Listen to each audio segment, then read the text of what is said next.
Hello, everyone. Welcome back to MedZone African Motives. We are still on our Mechanotechnics N6, working on the flywheels, which is module 4 of our syllabus. So basically, the flywheels, guys, what can I actually say here is that we need to refer to our engineering science. All right, this is all about engineering science, as we have a flywheel as a mechanical device that rotates on a shaft. The way on it on, we are saying a flywheel is a mechanical device, so that rotates on a what? On a shaft. So in our case, rotation is happening. So we have understanding of the shaft before. So, and once you're dealing with rotation, think of what? Angular motion. So every calculation that is made on flywheels, guys, it's your science N4, science N3. Those basic calculation about angular motion, moment of inertia, radius of gyration, number of revolutions. And as we have the shaft, we will have calculations based on the pulley. All right, the pulley, um, just one or two calculations about the torque also, because we have the shaft power. So you see, I'm not gonna waste your time there because it is your N4 straight. So this topic, that's why you see even other textbook, they don't even list formulas because they just expect from the statement that you're given, you'll be able to generalize that and have formulas from what you have done before. But anyways, we see. So a flywheel, like I said, it is a rotating mechanical device that is used to store rotational energy. And flywheels have a significant moment of inertia and therefore resist change in rotational speed. So you see, guys, it's just angular motion, rotational speed, those omega angular acceleration where there is time. You see, theta, angular displacement, and also there is energy, kinetic energy calculations, all right? So the amount of energy stored in a flywheel is proportional to its moment of inertia and to the square of the rotational speed and to the square of the rotational speed. The amount of what? Energy. It is proportional. So we say if it is like this, kinetic energy will be proportional to, so you're going to introduce the constant, it's a half. All right, so that's where you have this formula, half of what? Proportional to the moment of inertia and the square of the rotational speed, which is omega. So you see, haven't you done this formula? Haven't you worked with this formula before? You have. Kinetic energy is half of what? Uh, the moment of inertia times the omega squared, which is omega representing what? The rotational speed in rad per second. So, like I said, guys, flywheels, you don't even worry about this topic, right? So here's just a basic view. Flywheels in general are heavy rotating disc that have a high mass, all right, and are connected to a rotating what? A rotating shaft. The shaft has to be considered there.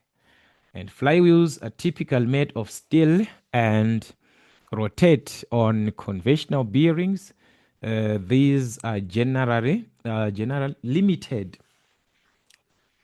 to a revolution rate of a few thousand revolution per meter. So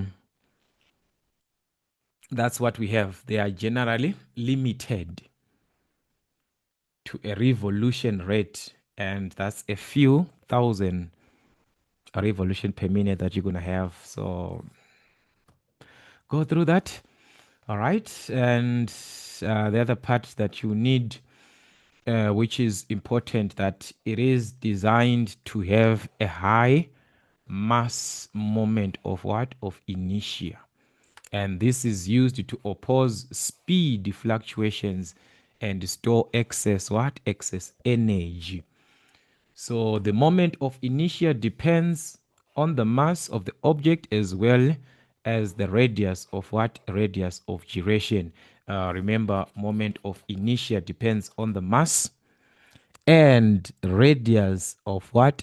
Of gyration, which is k, and it's k squared, right? That is our moment of inertia.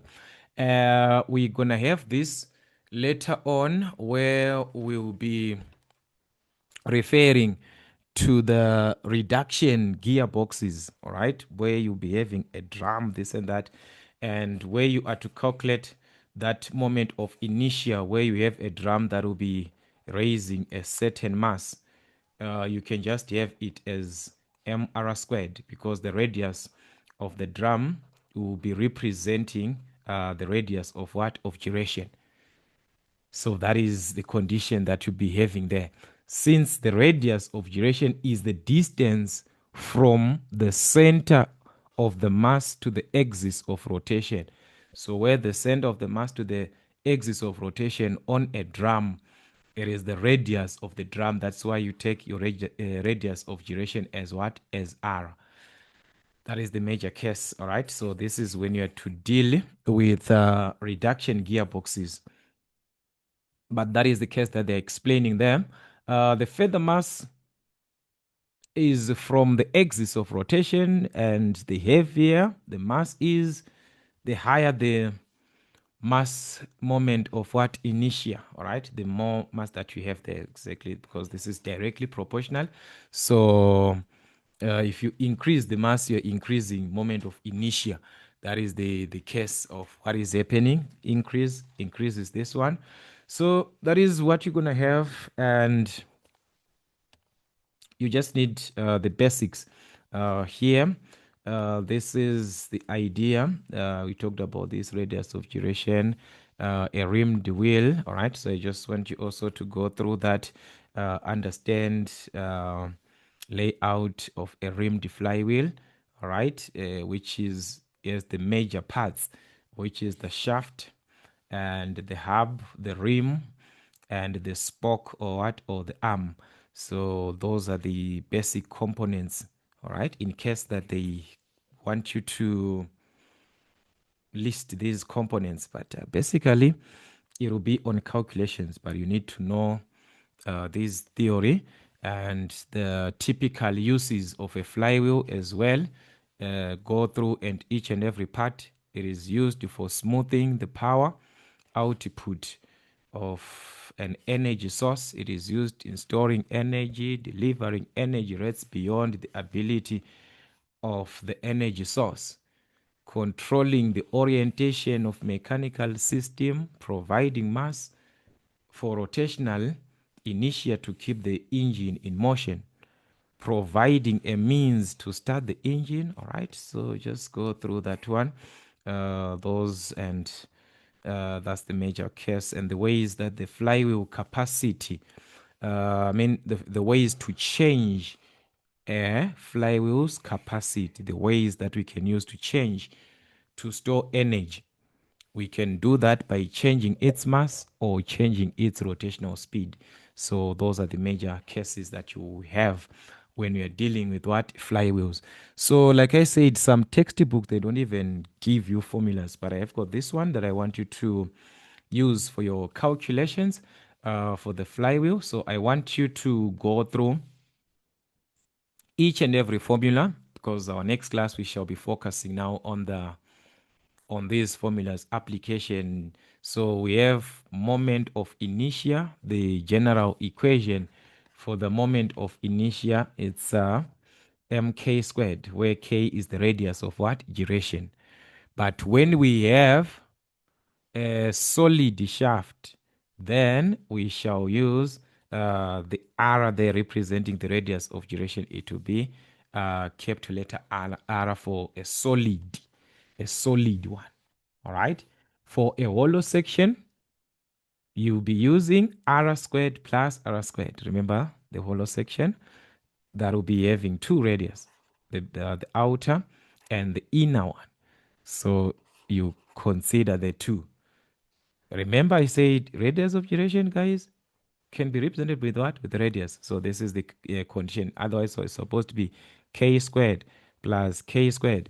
This one, k squared. But it can be represented with the radius. So that's for a solid and a hollow section. Everything is direct here. Mass can be determined if we have the density and the volume. Remember this from our MDV, mass, density, volume. So the density here, this one is our density, all right, which is the one that is being represented as this rho that we have. It is what? For density. So this can help you to determine whatever that you want from the MDV formula or mass density.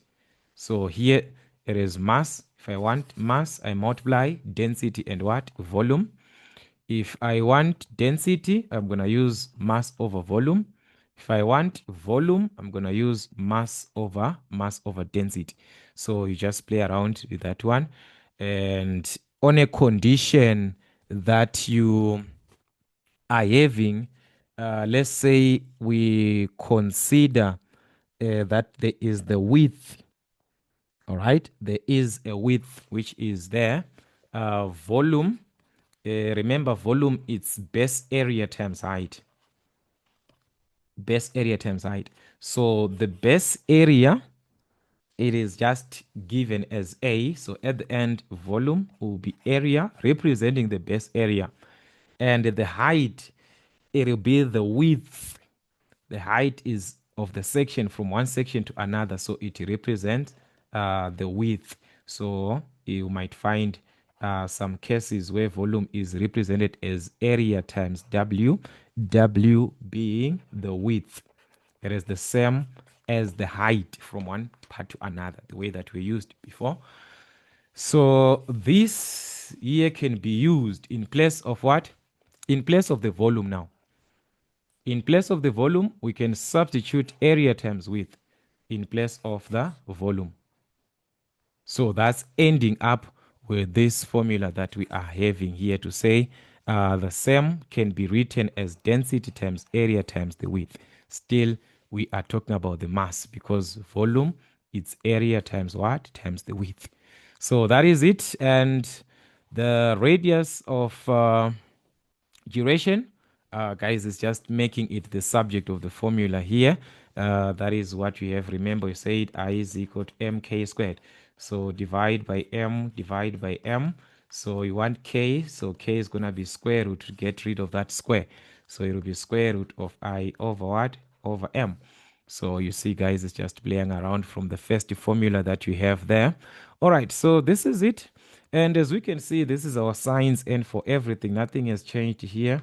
As it is, you go to the angular acceleration, all right, which is our alpha like this. Alpha is going to be changed in angular velocity over time, and that is omega 2 minus omega 1 as we are given there over the time. This is a conversion from acceleration. A is linear, this one. So angular acceleration is equal to linear over r.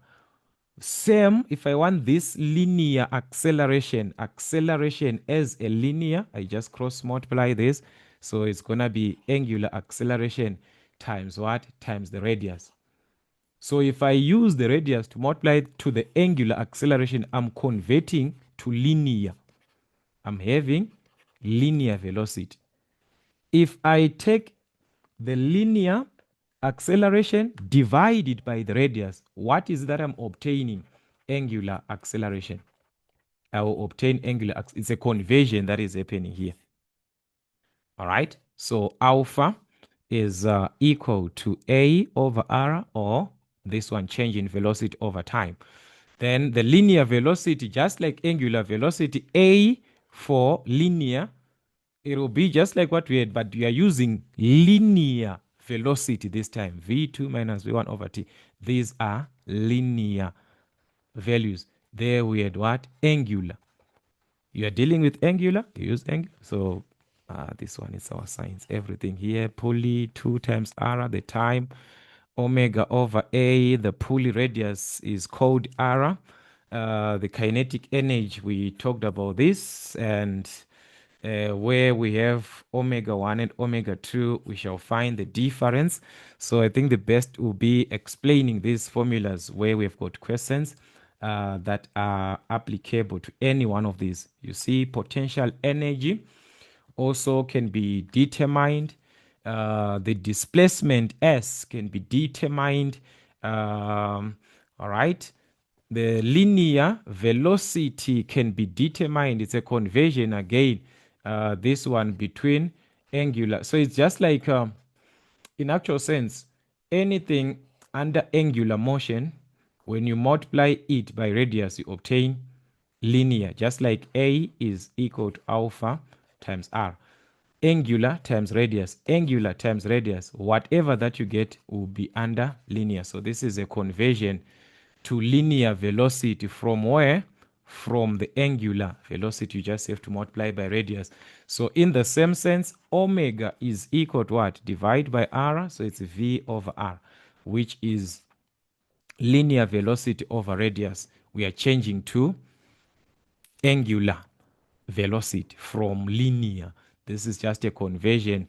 Tangential acceleration, the centripetal acceleration also can be determined.